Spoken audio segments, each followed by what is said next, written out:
Greetings, Israel of today. Greetings to you. So we are going to be previewing the next 5 chapters that we will be looking at in the next 2 weeks.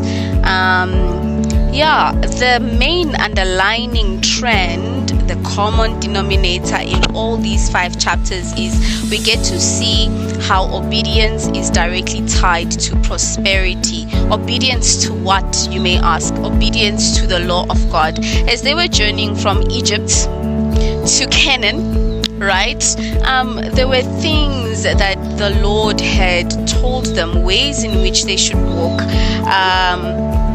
We will get to see in these 5 chapters what happened when they adhered to them and what happened when they did not, and all the challenges that they faced as they traveled to the promised land. And we will learn also from them as we are also traveling to the promised land. Our review begins off with chapter 30. Chapter 30 says the fiery serpents. So we see as they were traveling due to their disobedience, they started being bitten by snakes.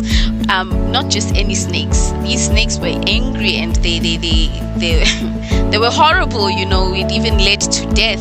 But then we get to see how the Lord used their disobedience in their affliction and had a solution.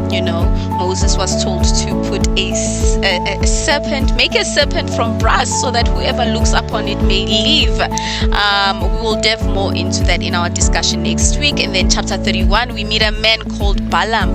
This man used to be very, very, very devoted to God, but because of his love for honor and riches, and he loved to serve both men and God. He's a people pleaser. We get to see how Balaam was called upon by the king of Moab to curse the children of Israel, but because there is a God in heaven, Balaam was forced, compelled to say, I cannot curse what God has blessed. As we delve into chapter 31 regarding Balaam, we see and we are assured that if we are obedient to God and we walk with God, who can be against us? Really, even the kings of the earth, no one can be against us. And then chapter 32 focuses on the death of Moses. So Moses was leading the children of Israel through the journey. We get to see his death and why he didn't enter the promised land, but he was given the privilege to see it. And if Moses could not enter the promised land because of one sin, what more us?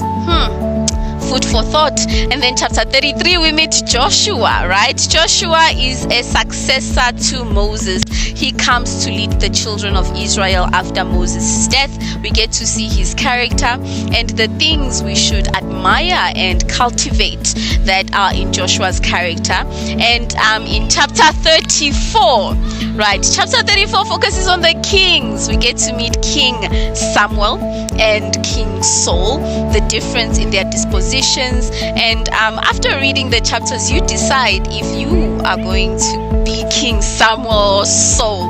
Whom are you in 2026? Looking at their characters, the book closes, or this next week reviews closes with chapter 35, where we look at King David. Right, I'm gonna do this while we talk of King David. So we get to see that King David was an honorable man, that the Lord prospered him in wealth and money and possessions. But then King David in his riches, because of the time he was living in, started to love women. We see that happening. Polygamy is now advertised as something that is very beautiful. Will we learn from King David, the beloved of God, or will we choose our ways? Let us enjoy these 5 chapters, and I cannot wait to meet you all on our discussion. Bye.